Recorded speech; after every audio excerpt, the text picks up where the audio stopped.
Hi everyone, for tonight's Nightcap and review, I'm having a whiskey and diet, and I'll be reviewing of Jade and Dragons by Amber Chen. This is a book I received as an ARC from NetGalley, but of course I'm going to give my honest opinion. These are the tropes.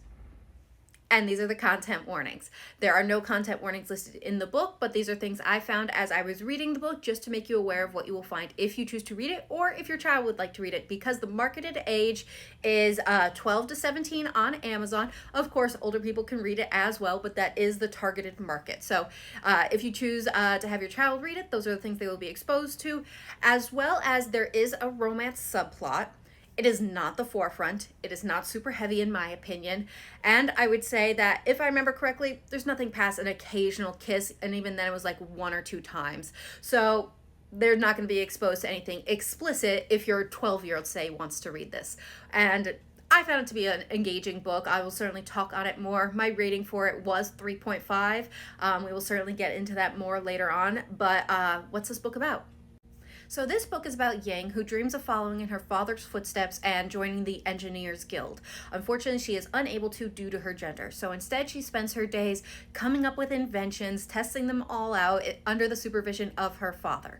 Well, that is until one day when she's coming back from a testing of one of her inventions, she stumbles across the unaliving of her father by an assassin.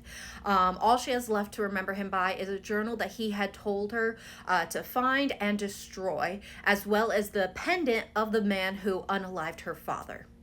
Using those and some other clues that she's found, she assumes her younger brother's identity and sets off to the capital in hopes of joining the Engineers Guild, as all the clues seem to not only point to the guild, but point to her father's time at the guild, a time that he has kept hidden from her and refused to talk about. And with the help of an unexpected ally in the form of the prince, she is able to join the trials in hopes of joining the guild. It is hopefully then she is able to uncover the secrets of her father's past and what he may have uncovered or done that was worth unaliving him all the years later. But first she has to pass these trials while keeping her identity and gender a secret, because if she were to be discovered, it would mean dire consequences for her. So what are my thoughts on this book? Again, I am giving it a 3.5. I was really excited to read this book as it's described, and the premise is Mulan meets Iron Widow in a silk punk fantasy, which all sounded amazing and super exciting.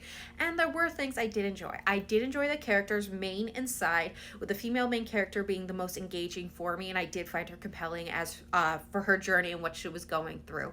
I will say the plot was enjoyable with a lot of tropes I do enjoy. But overall, the book was a pleasant read for me. It was not super exciting, and I was not able to fully immerse myself in what I was reading. And that can, of course, always be a me issue and may not be an issue for another reader, but I do think that is due maybe to the author's writing style. I do think there was missed opportunities, such at the beginning, with a little more world building would have been enjoyable for me, just to understand what was going on, because there are 9 to 10 tribes that make up one empire that is fighting this other empire. And they would make references to say, oh, this person's from that tribe. And I would just be like, I wish I understood the tribe structure a little bit more so I could understand the characters on a deeper level.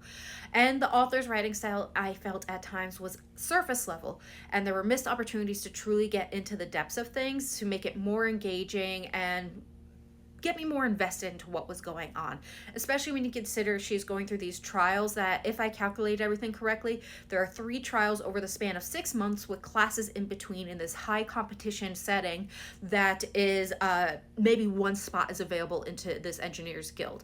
I just expected more excitement.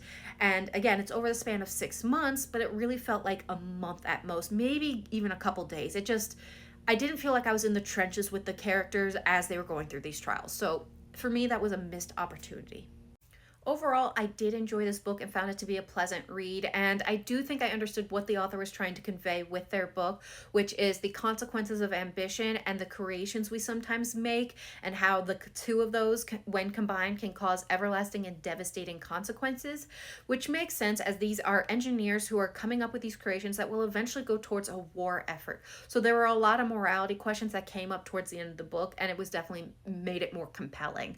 Overall, this is a 3.5 for me. This may not have been the book for me, but it may be the book for you. So I do encourage you to give it a try if it sounds like something you are interested in. And it may be your next 5-star read, and I love that for you.